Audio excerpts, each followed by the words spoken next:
Donk Nation, Jax and Jen, it's greetings and welcome to your daily dose of donkey with Ginger. It's your boy, the Viking Donkey, bringing you some Steelers talk. Hoping I don't lose my voice in the middle of this. Coming off 3 straight losses. Gingy's here. Lasker's here. Guys, I don't know if I've ever seen a Steelers team quit, but my God, last week felt like it, huh? Gingy in the house. Holy smokes. Yeah. Sad times here.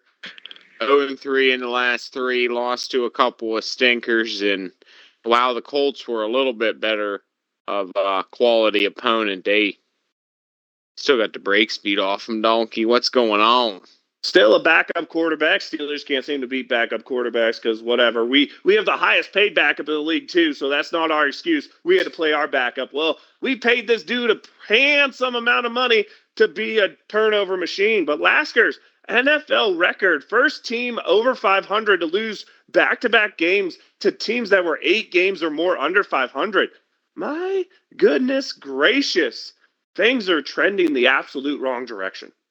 Oh, they're definitely trending the wrong direction, and it's not good. It's not a good direction to be trending.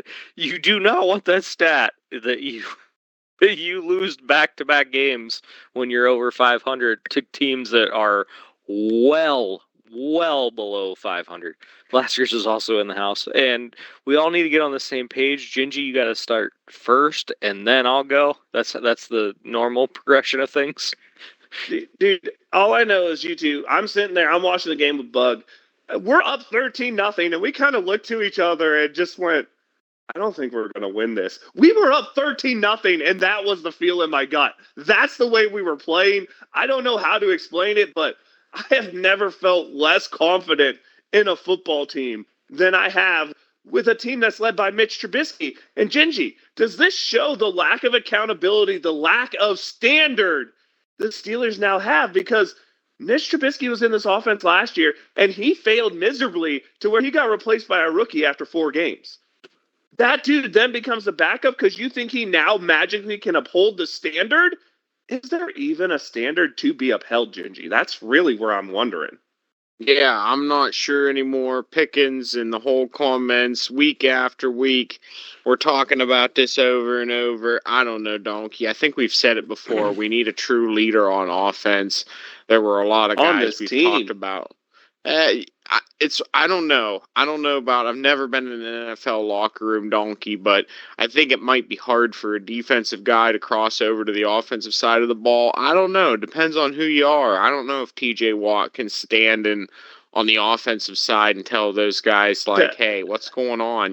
Can we put it together or how you do that? Devo was not the leader of this team. Tell me Troy Polamalu wasn't the absolute bell holder of this team. Tell me James Ferrier didn't have the respect of everybody when he talked. Tell me Aaron Smith wasn't that leader to step up. I hear you. The thing is, this team has no one who upholds the quote-unquote Steeler way. Although we can talk about what the Steeler way is now because 9-8 mediocrity is the Steeler way. That's what I'm going to say. But so you're going to look at Cam Hayward and tell him he's a guy who does not uphold the Steeler way. I will tell you, has Cam Hayward ever made it to a championship game and won? So does that dude know what the Steeler way is? He is not. Does that dude know what the Steeler way is? When you're talking about Steeler way in the locker room, Donkey, yes, I think it's there on the defensive side of the ball. I still think there's a standard.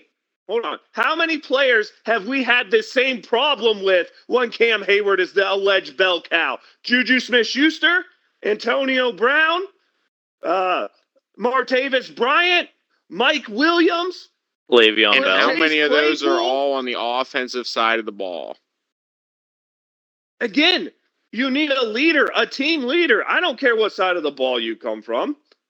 Because then you're going to tell me, okay, so then Ben Roethlisberger was a huge upholder of the Steelers' way. When we know for a fact this dude cold-shouldered Mason Rudolph, which is what pisses me off. You have Ben out here talking shit on the modern-day Steelers like he was out there teaching these guys how to be a Steeler. The hell he was. Ben Roethlisberger cared about Ben Roethlisberger. Ben Roethlisberger was a cancer in this team that was a great player. And you can overlook cancers for when they're great players. We talked about it earlier with Antonio Brown, with Le'Veon Bell. When you're a superstar, the cancer gets overlooked. But the fact of the matter is, this team doesn't have a team leader. You can say, well, the defense has some leaders. Really? Because they don't get respected. If you're only respected by half the team, it's not doing it. And then Even you that, have I a don't head even know coach if you could say that they're You have a head respected. coach who lets it go. You have a head coach who says, these are grown ass men, they need to work it out. You have a head coach who sees George Pickens not block and then say, man, I ain't trying to get hurt, and then says, no, he's going to start the next week. This is a failure of magnitudes I don't know a Steeler fan has ever seen, Gingy. Yeah, I hear what you're saying, Donkey. And it shows on the field. You want to tell me there's a leader on this team? That's cool. What the hell has the defense done the last 3 weeks when our playoff lives were on the line? We said we're preparing the last 2 weeks like they're playoff games, Gingy. And I'll tell you something, Tomlin sure as hell did, because he sure as hell set up to lose them. And not only that, get embarrassed while losing them. That's how Tomlin plays in the playoffs recently. This is a team, to me, the biggest problem is accountability and leadership. And you can say we have leaders out there. I don't see them, man. What I know will you're say, gonna... Donkey, is there's a difference between execution and leadership. And I don't think that the defense executed well last week, but I also think that the offense is lacking leadership and execution both. And that's all I'll say on that. Well, yeah, I hear you on that, but let's look at what the Steelers' record is with Kenny Pickett and without Kenny Pickett. Look at games that Mitch Trubisky came in and the game was tied, Arizona. And look at the losses we stacked up. The fact of the matter is, this is on leadership in the highest magnitude because Mike Tomlin's the guy who decided to keep a guy who has shown he cannot perform in the system. What is Mitch Trubisky's record now as a starter in Pittsburgh? Like 1-7? I mean, can't be good at best. Yeah, and you're telling me here, Mike Tomlin said there's zero chance we're going to go to Mason Rudolph. The next week he goes to Mason Rudolph now. I mean, this Indy game exposed the Steelers. And yeah, we can talk injuries, but that's cool. Did we not on a dirty hit injure Indy's best receiver? We sure as hell did. And he had like 72 yards in the first quarter before we did. Did we not injure the running back on a horse collar tackle being dirty again? We sure as hell did.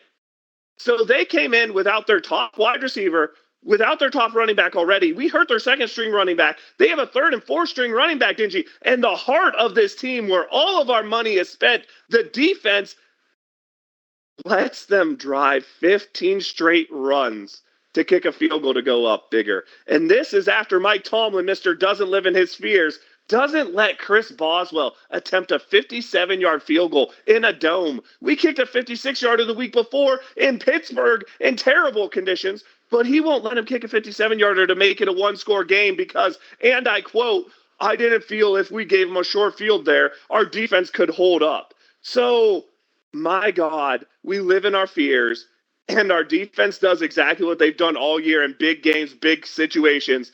They get embarrassed. I mean, you can't make this stuff up, Laskers. As a starter, Mitch is 2-5. So close. But what are so he's played in 13 games. So what are the other games? where did we he won the end Tampa up with Bay that game? We lost the Arizona game because of him. We lost the Baltimore game because of him. So 1 and 2 of the ones that I remember him coming in where the game was either tied or close to being tied. But Laskers, it's just, we talk about not living in our fears, but we don't kick a field goal. Instead, we put on a bleeding defense, and then that defense just gets it run down their throat by a third string and fourth string running back, one of which was just signed off the street essentially a week ago. If you're a playoff team, that shit can't happen, right? I agree. You got to give Boswell the chance. All's well that Boswell's. So you got to give Boswell the chance. I mean, if you don't have faith in your kicker, then why is Boswell even on the team? I agree with you. And Gingy, we talked before the year, 7 to 10 wins was the range that I gave that we talked about. They're in that range. But I think the problem here is This isn't a team that's gotten better as the years went on, Gingy. This is a team that has started to look undisciplined, has started to make all sorts of penalties. Hell, we got called for the same illegal formation 2 straight weeks because we couldn't learn how to coach it properly for the players to line up properly. This is an absolute failure, like I said, that our generation, 30, 40-year-olds, have never seen in Steeler football. I mean, we've seen some bad teams, but this is just a team that's progressively falling apart, a team that's progressively getting worse. We had, 100 yards of penalties last week? The only thing we can say about our best players like Joey Porter Jr. is, well, at least his pass interferences aren't happening in the fourth quarter. That's because the games don't matter in the fourth quarter, Gingy. It's true. I agree with what you're saying. It's not looking good structurally, systematically, personnel-wise. We don't have the right guys on offense. Bad looking attitude. The whole thing changes though with a couple of wins, donkey. 0-3. Yes. These things get exacerbated quite large, don't they? Yeah, You end the especially season when 3-0. you went from the 4 seed or the 5 seed in the AFC with potential to be playing for the division title going up against back-to-back 2-10 opponents. You have a potential to really rack up big wins. Put this team out there in a year where, let's be honest here, the AFC doesn't have a legitimate, they're the number one because Baltimore has shown flaws. Kansas City has big flaws. Miami has big flaws. All of these teams, Jacksonville, if you want to put them in there, Buffalo, if you want to put them in there, all these teams have major flaws. This was the year the Steelers could be mediocre and make it work, but we've been mediocre and we just, man, it's like we put the tires on with chewed up bubble gum. We made it halfway down the road, and they didn't come off one at a time, Gingy. They all came off. Bad coaching got exposed. Lack of players on the offensive and defensive line got exposed. Injuries got exposed. And bad game planning all got exposed at the same time, man. Yeah, I agree. And the offense is blaming the defense for their injuries. Don't forget that. All I know is I have never seen a less accountable group in my life. I know there's some great players out there. I've seen it from TJ Watt. Alex Highsmith, you got to show it on a consistent basis, right? You look like a flash in the pan, bro. Cam Hayward, yeah, you were really, really good before, but now you're a guy they run at. Larry Ogunjobi, we're giving you $10 million a year to get run over. Montravis Adams, all I can say is your backup's better than you. Middle linebacker, everyone wants to be like, we lost 2 starters. The hell we did. And Landon Roberts was a starter all year. He's been here all year. The dude his play has deteriorated like it has every year because he's a little bit too small for the type of football that he plays. He's always going to be banged up. You look on the outside there, Joey Porter Jr. seems like a passable corner right now. I won't call him a shutdown. I won't call him a number 1 corner, but at least he's passable. The other 2 are trash. And at safety, Gingy, I know your boy loves to talk a lot, but 0 turnovers involved Minkah Fitzpatrick this year. The dude's the second highest paid safety in the league. That shit can't happen, Gingy. I hear you, donkey. Gingy, I know you love the defense more than the offense, so I'm giving you a chance to defend these guys. Well, you can't really defend after the performance that you've just seen, donkey. I understand in the length of the season, the defense has been more mediocre. The real alarm for me is the bottom end offense. All right, what we've had is always a team that looks really mediocre on both sides. Heck, look at Super Bowl years. 6th seed goes on runs. That whole splash play, this team has never been a statistical juggernaut. Not when it wins or when it loses, donkey. What I'm most worried about is the lack of inspiration. You know me and how I call football, donkey. I understand analytics has its place, but there's a certain amount of feeling that there is to the game, a certain feel for the ebb and flow and how these guys go. And donkey, that's what the real alarm for me is. Lack of inspiration on the offensive side of the ball. I still feel that inspiration on the defensive side of the ball. I truly do. It's just a true whole shit show in terms of a lack of execution. Please excuse my French, but I think the circumstance warrants it, donkey. That's fair. And Laskers, I want to get into this with you. Is this because a coach has lost this team? I mean, specifically, look at that. Chris Boswell was pissed when he had to come off the field. And this is a coach now who doesn't seem to be connecting with these players because it doesn't seem like this is the coach that wants to win. And I really feel like that's rubbing off on these players, and that's leading to a lot of this friction. Of course, losses don't help, but you gotta be trying to win in the modern day NFL the way the rules are, and it just doesn't feel like Mike Tomlin at the top is setting the standard anymore, Laskers. Oh, I agree. I mean, you gotta take Boswell's frustration with what it is, because Tomlin has always trusted Boswell. He's the best player on our offense. Yes, he has always trusted him, and now you don't trust him. There's something going on here that none of us are going to be able to break down on what's going on. Oh, not at all. And Gingy, now I'm going to let you get to the side of the football you want to get to. And I want to know if you feel this is coaching or players, because at the end of the day, let's be honest here, Kenny Pickett has regressed from the preseason to where he was last. He has taken a big step backwards. I understand sophomore slumps, but this stuff can't be happening. The offensive line, we brought in big names like Isaac Sinulalu, James Daniels. We don't bench Chuck Secor. He only got benched, by the way, not because of his play, because he dared call out the coaching staff and the plays they were calling, which was the best thing that could happen because Broderick Jones gets in. But again, no one's getting held accountable for their play. Look at Dan Moore Jr. still starting, Mason Cole still starting, and Mason Cole's making bad starts. Mike Tomlin says, we do the routine things routinely. We practice it. I'm not worried about Mason Cole. Yeah, well, you should be. Maybe that's the problem, is you don't see what's in front of your face because you don't care about the offense. You have George Pickens giving no effort, and my understanding is before this week, before the media called it out, Mike Tomlin hasn't had a single conversation with George Pickens about effort. This is a dude I've seen quit on plays at least a dozen times this year, and you're telling me the coach hasn't talked to him yet? That's ridiculous. The interception Mitch threw early last week is because Freiermuth stopped running his route because, well, he didn't expect to get the ball, so he doesn't run hard because that's the Steeler way now. You have Najee Harris clearly being the second best running back on this team, but he gets all the carries because he's a good old boy who Mike Tomlin likes, and he has that first-round pick hung over his head. The best player on this offense is Chris Boswell. The second best player on this offense is Jaylen Warren. Why the hell are we refusing to let the two best players on this offense make stuff happen, Gingy? Big time problem, Donkey. You said a lot there. I think it is a combination of playing and coaching right now, Donkey, to be honest with you. I don't think that the current group of personnel that they have is bought into the way that the coaching staff and that the coaching is being applied. I don't think that they're bought into the scheme, the game plan, and that's not necessarily to say that that won't work in any situation anywhere, but I'm not to say that I don't think the current group of guys, I don't know if they're the guys for the job. That's true. The current group of guys, I just assume you're talking all the way up to the ownership. I'm talking skill. I'm talking, like I said, you can call that on either side, Donkey. Do you want to replace? Do you want to get coaches that are more apt to be able to coach the current personalities that we have on the team, or do you want to get Flores as my defensive coordinator instead of Terrell Austin?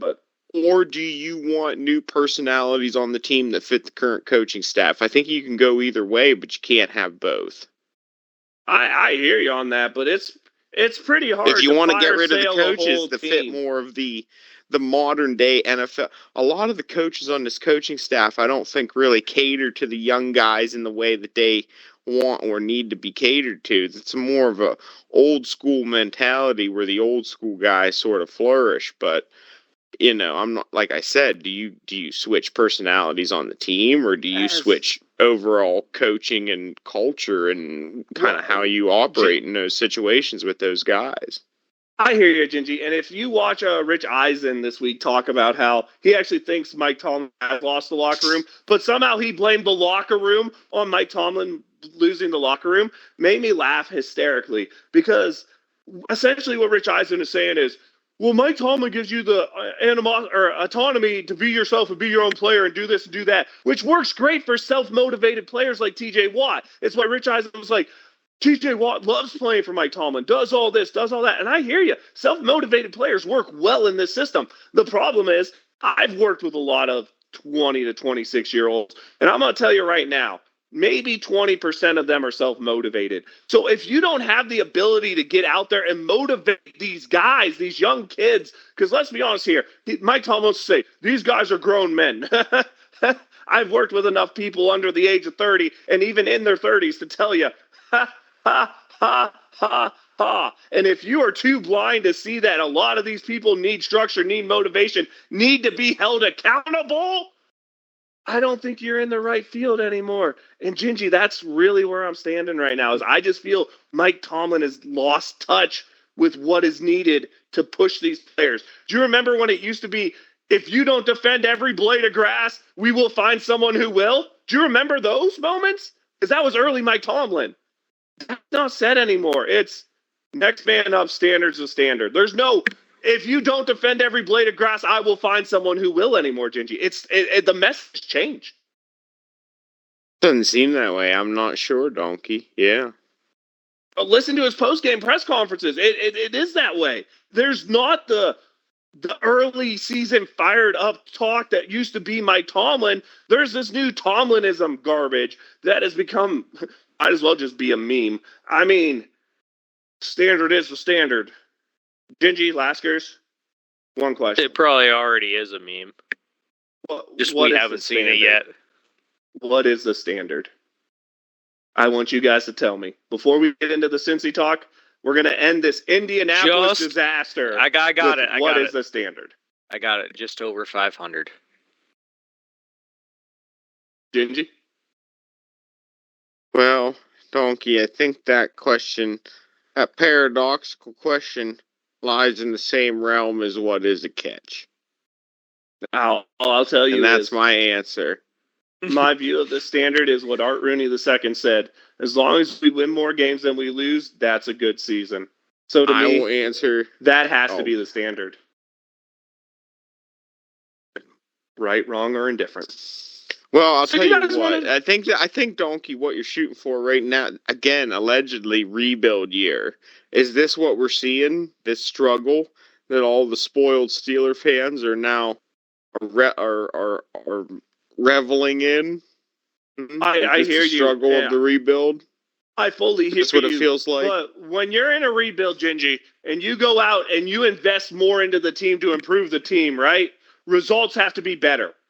The results are not better this year. We have spent money to improve this offense. We spent money to improve this defense, and we have gotten progressively worse. Yes, we're in a rebuild, but when you're in a rebuild, you're supposed to be getting better, not getting worse. We didn't tear this thing down this year, Gingy. We tore this thing down last year. This can no longer be the excuse because this should be year 2 of the rebuild. This should be the building up process. Instead, right now, it looks like it's the collapse of the empire, so to say. Although the empire has been on its weaning legs for quite a while. Let's get into talking. Doomsday talk, Donkey. Gonna get you a lump of coal in your Santa Claus stock. And I saw Santa yesterday. He told me my kids were on the nice list, so I call that a win. Neither here nor there. I'm not all Doomsday Gingy because I want to break down the Cincy game and I want to tell you my reason for optimism. So just give me a moment. Steelers versus Bengals. This is 69-39 all time for the Steelers. We're at home where we're 34-19. The biggest win we went over last time, but that was Cincinnati in 1988, and Pittsburgh's was 20 points in 2008, 2011. Longest streak the Steelers had 11 from 2015 to 2020, and the Bengals won 6 straight from 1988 to 1990. The current streak is Pittsburgh with 1, having won the last game 16-10. And I have a little Christmas story for everybody since Gingy wanted to go to Santa Claus. There was this miserable time. It was dark and dreary. The snowstorm had made it so no one could see their way. And lo and behold, Santa sees this glowing light coming from the most unexpected spot. There is a Rudolph ready to lead his sleigh to save Christmas. Well, the Pittsburgh Steelers have given the reins to a Mason Rudolph. He is here to save the day, to prevent the coal from going in my stocking, Gingy. There is light. There is hope. There is what everybody wants when they hear the third string quarterback is coming in. There's this unknown quantity. And let's be honest here. Joe Flacco, Jake Browning, Gardner Minshew. The backup quarterbacks have kind of been the theme of this season. Why not us? Laskers, why not us? Because our wide receivers don't play every down. That's my answer to your question. And I think it's a valid answer. Fair. I think it is too, unfortunately. It shouldn't be. It is. But why not us? This is the Bengals who last time we got to play without T. Higgins, and we saw how that offense struggles when they're missing one of their big weapons. They don't have Jamar Chase, Gingy. Why not us? Well, let's see it. Why not us? Exactly. We've seen stranger things occur on Christmas weekend. You don't think Mason Rudolph is doing a little bit of football justice? Gingy could have just said because they still have their tight end. Well, because I mean, yes, that too. But we can't cover a tight end for anything. Yeah, I'm not sure. I think if T. Higgins has a chance to have way over 100 yards. Hey, Small Joey chance. Porter Jr. will make sure all those yardage only come in penalty yards, okay? Okay, his coverage stats will look good. Just ignore the penalty stats, all right? That's the goal. That's the goal. Do what you got to do, donkey. All right? Yeah, exactly. We got a beat-up team. We're without Minka Fitzpatrick. We're without DeMonte Casey because that little dirty dude deserved to get suspended. Which, by the way, how'd you guys feel about that suspension, first off? I guess we'll start there. I'm breaking down this game. Casey suspended for a low in the head, bam, bam, hit into Michael Pittman Jr. I don't know if the hit itself was dirty because he hit him shoulder first, but Gingy, you're not allowed to lower your head no matter if it's the head that makes contact first or not anymore. Yeah, Donkey, I know that you and I are going to disagree on this, but I do think it was a penalizable hit. There is a slight chance because of the nature in which the wide receiver was diving that you get it. But ultimately, I think ejection and ultimately suspension should be saved for intent. Some sort of malicious intent, some sort of Myles Garrett swinging the helmet situation. I do think that you could ultimately say suspended or ejected for the game, yes, but I do believe that the suspension for the remainder of the season might be a bit harsh. That is my stance. I understand it's an arguable position, but that's where I fall. This is the point I want to make sure that we have on here and that you get to counter to me, Gingy, is NFL has made it clear with Kareem Jackson, who's in a very similar situation. If you're a repeat offender, once you get to 3 or 4, you're going to be done. This is number 5 for DeMonte Casey. So does that change your view a little bit, knowing that he's already had 4 infractions this year, not to mention the 11 infractions he's had in his career prior, including one of the dirtiest hits I've ever seen on Cam Newton back in like 2017? Yeah, I suppose ultimately if you're going to cumulatively add it up against somebody, again, I think that you can say ejection for the game at that point, but ultimately for the rest of the season, those are bang plays, Donkey. 0.5 to 0.75 seconds, really, in terms of reaction. I think that in terms of the defensive player, so you're saying what they got to do is you got to let that guy lay out, catch the ball, and then tap him when he's down. No, I'm saying the reason DeMonte Casey got this is because he lowered his helmet. I think if he keeps his head up, he avoids this whole problem.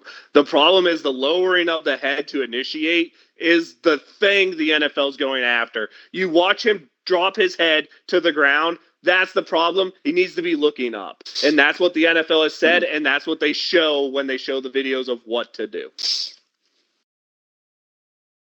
To me, it's not the hit, because the hit wasn't terrible because it was shoulder first. It's not the hit. It's the fact that he's a repeat offender who dropped his head again. I think that's what got him. I hear it, Donkey. I hear that, and that is definitely the counter argument to my argument. Yeah, I hear you. on that. And But I the way the still NFL stand is with my about player position in safety. terms of harshness of infraction. Oh, it's terrible. I'm glad Michael Pittman Jr. is okay. I also think Gardner Minshew should be fined, I don't know, $10,000 for throwing a goddamn hospital ball. Laskers, how's That's your take right. on this whole KZ suspension? I think the original kicking out of the game was ticky-tack. I mean, I agree that he should have kept his head up, but I think the NFL is actually right for suspending for the rest of the season, just based on what he's done over his career, what we've seen this year. There's been some really bad hits from him this year, so I'm actually okay with them suspending him, and them upholding it just proves that he's a dirty player. Let's be honest here. They did lessen it. He is no longer suspended for the playoffs. He'll just miss the remainder of the regular season if we make the playoffs. And Laskers, I never even thought about it that way, but I actually agree with you. I do not think he should have been suspended from that game. That hit was bad, but it wasn't an ejection hit. It wasn't Kareem Jackson literally just putting his helmet in someone's jaw. It was a shoulder. It should have been reviewed, kind of like college is allowed to review ejections, although I understand New York is allegedly the one who made this decision anyway. But I like that idea. I didn't even think about that. He gets to play out that game because the hit wasn't bad, but because he lowered his head and did all the bad optics, he gets suspended afterwards. I kind of like that, although it's really hard to justify a suspension for a hit that didn't get a guy ejected from the game. So I understand the counterpoint to that. I don't know about that though, because If you're taking the NFL if you're taking his cumulative body of work into account, it's not completely unreasonable to go that way. Fair. But let's get into this talk now. Let's get back to Cincinnati. Let's get back on topic here. No Jamar Chase. Mixon had probably one of his best games. Brown's starting to really break out. We know what T. Higgins can do. Tyler Boyd's been a guy who, if he was on the Steelers, he might be our best receiver type of guy. They have some good tight end play coming out there. They have offensive line that's starting to get a little bit healthy. They're protecting Browning. But if you watched last week, me and Zoidy were texting about it during whatever. Who was Cincinnati playing? They're playing someone else with a young quarterback. These dudes in that game were willing to take chances, and they were willing to throw the ball to the wrong jersey. Is the fact that the Steelers are now going to have to rely on newly signed guys like Eric Rowe off the practice squad, Elijah Riley coming back from injury, Miles Killebrew playing safety, which he hasn't played much of, does that concern you that the Bengals are going to be able to really exploit a banged up Steelers secondary, especially since my understanding is Pat P is going to be moving to safety, and we're going to see Levi Wallace again, Gingy. Uh-oh. Yeah, it absolutely is concerning to me, Donkey. Really, really is. I hear you on that. Now, Laskers, for you, are you concerned at the fact that the Steelers gave up a 15-play running game or run down their throat drive last week, got demoralized? Are you a little bit concerned that even with 10 days of prep, we couldn't prep for the running game of the Colts? The Bengals have been running the ball pretty good, and they have two pretty good ones there, Laskers, not two third and fourth stringers. Oh, I'm definitely concerned, especially because, the third and fourth stringers ran down our throat last week, It's a concern when you have two really good running backs. I mean, Mixon is arguably one of the best running backs in the league right now. Yeah, he's been playing. He played pretty bad the first half of this year, but he's been playing pretty good recently. Now, Gingy, let's flip it over to the offensive side of the ball. We don't know what to expect from Mason Rudolph. Is that a good thing? Yeah, I think it's the best thing right now for the Steelers offense. I don't think they're particularly strong on any area, right? So if you don't have any really strengths to lean into, then it's got to be unpredictability. Yeah, I hear you on that. And maybe George Pickens gets a fire lit under his butt. I'm going to be honest. Deontay Johnson's played pretty good football the last 2 weeks. Maybe Pat Freiermuth wakes up. Maybe this offensive line comes together and does something. Mike Tomlin said, I'm going to hold it close, but expect some changes. Now, he said this to us for 2+ years, and we haven't seen anything. Laskers, do you expect some changes outside of Mason Rudolph on this team? Like, I don't know, Jaylen Warren starting and getting the lion's share? No, I really don't. I mean, I think Mason Rudolph was the big change that he was talking about, and it concerns me that that's what he thinks is a big change. Yeah, that Mitch was even capable of being the backup. Now, Gingy, before I get into cash or trash, breaking down the last new numbers of the game, I guess I'll call it. Do you think the standard is the standard applies to Presley Harvin? Because every damn week, that dude just kills a punt. I mean, we're punting the ball when we could kick a 47-yard or 57-yard field goal, and that dude nets 22 yards and gets the ball down at the 17. That ball has to be inside the 10, if not or inside the 5, if not at least inside the 10, right, Gingy? Yeah, it really should be Donkey, and I think with a lot of other guys it would be. I would expect to see a move this offseason. Why not today, Gingy? Why not now? Why not us? It's not how they make moves, Donkey. Well, we got a coordinator fired in season, Gingy. Don't doubt us. I know, but that is the first time in 60 years. Yeah, since the 40s when like the part owner got fired from being the coach. Well, there you go. Crazy, right?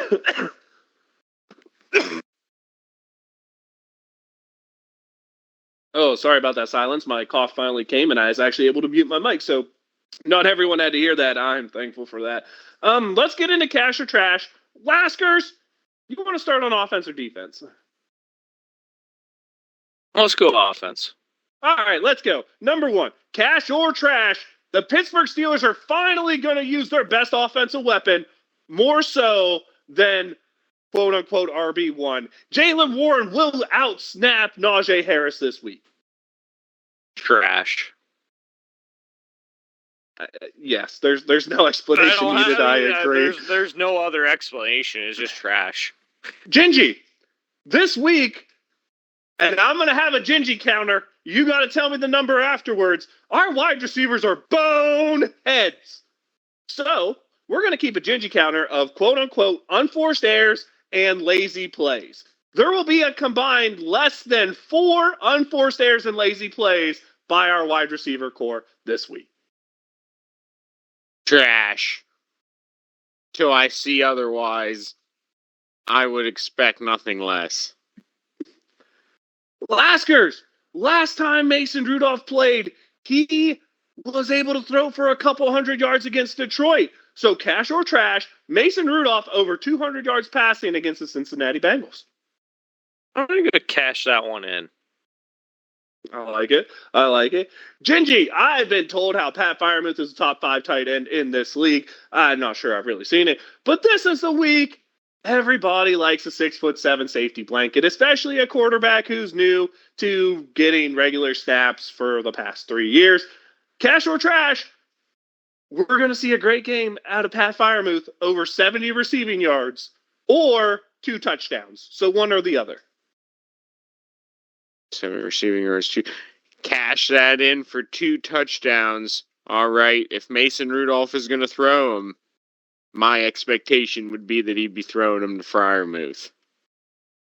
All right, last one for cash or trash on offense. Laskers, Chris Boswell was visibly upset. Mike Tomlin had to answer for his absolutely playing to lose shenanigans. This week, does Mike Tomlin kick a field goal if we're in that 50-plus range? Cash. Ooh, Laskers likes it going on.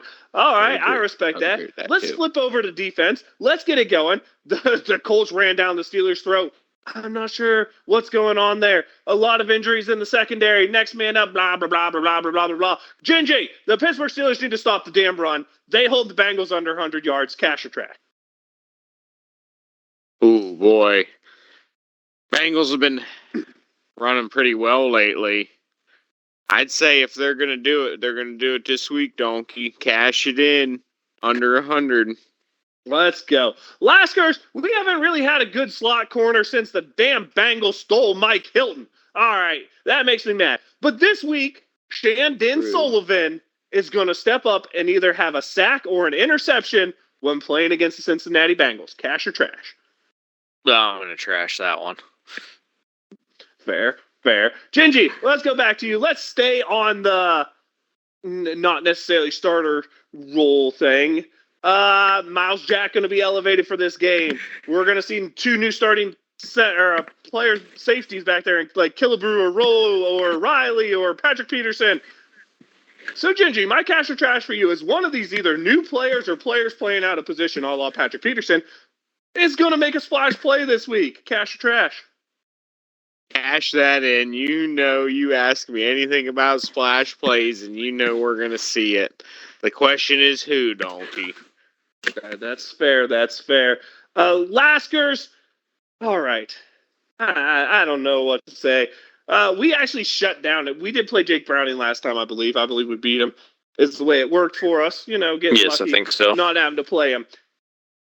We only allowed 10 points to Jake Browning last time we played him. We will once again hold the Jake Browning-led Bengals under 20 points. Cash trash. I'm actually going to cash that one just because of what score I'm going to predict. Fair enough. Gingy, let's end the cash or trash on a really, really, really easy one. Someone other than TJ Watt. Oh, wait. The Pittsburgh Steelers team as a total seems to just be TJ Watt in the pass rush now. That's why we've dropped down to like 13th in the league in sacks. This week, someone other than TJ Watt will lead this team, and someone other than TJ Watt will record 2+ sacks as an individual. Cash or trash? Ooh. 2+ sacks as an individual will lead the defense. I don't know, Donkey. Trash that in, but stay tuned later. You guys didn't get a no, but I'll get into it. Because I don't know if you watched last week's show, but I got to talk about a football movie I love, and I got to quote it. And I'm going to get a quote one later in the show, which is fun. But right now, it's time for us to get to picks. Oh, what other NFC North game or NFC Laskers? I'm losing my absolute marbles right now. If we were in the NFC North, we might have a little better chance, but that's not here nor there right now. AFC North football going on this week. Oh boy. What you guys got? Cleveland's going to Houston. Houston will be without CJ Stroud. Laskers. Give me Cleveland on this one. I don't feel good about it, but I think they can figure it out. Gingy. Cleveland without CJ Stroud. I, too, like the Browns in this game without Stroud. Then we got a really fun game. We got the Baltimore Ravens going to the Niners. Gingy. Best in the best right here is what it looks like right now. Who'd you got? Give me the Niners. Laskers. I feel like a broken record, but give me the Niners on that one, too. Give me the Ravens, just because the Ravens are much like the Steelers. When everyone talks smack about how they're not going to get stuff done, that team shows the hell up. All right, that leaves us game of the week for us. Tomorrow, Saturday football again. Back-to-back weeks playing on the college day, which why the hell not, because we look like a college team recently.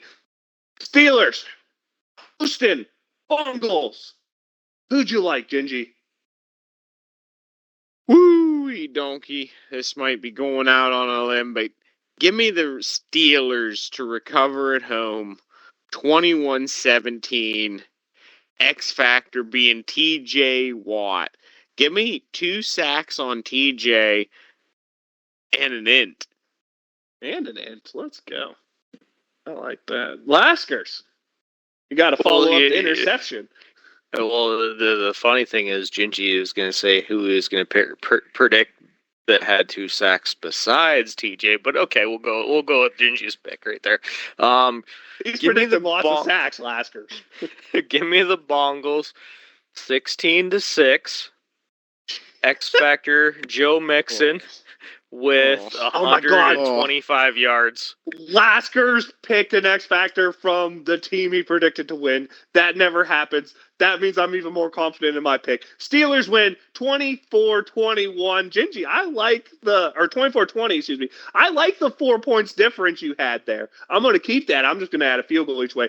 X Factor to me is going to be Mason Rudolph because Dude, it's that Of time of course year. If it you have a is. name like Rudolph, you have to show up. Also, I believe football justice is due to this man putting in his time, putting in his effort, and never giving up on the dream. So I'm going to stay there. It's Christmas. I'm going to be happy.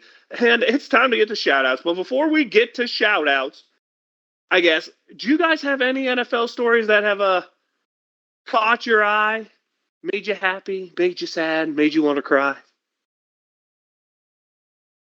I don't think I have any. Well, then, The silence from me, Donkey, speaks volumes, I hope. Fair enough, fair enough.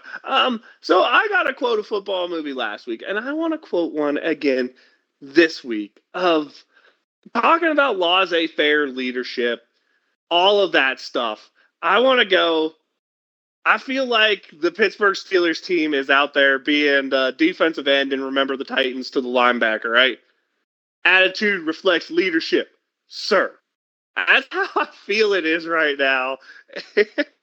I don't know what there is to be done. I mean, this team's ending up right where I thought it would be, but I guess my new goal is to bring in little football quotes every week because I got nothing else at this point. But Laskers, do you have a shout out after that performance?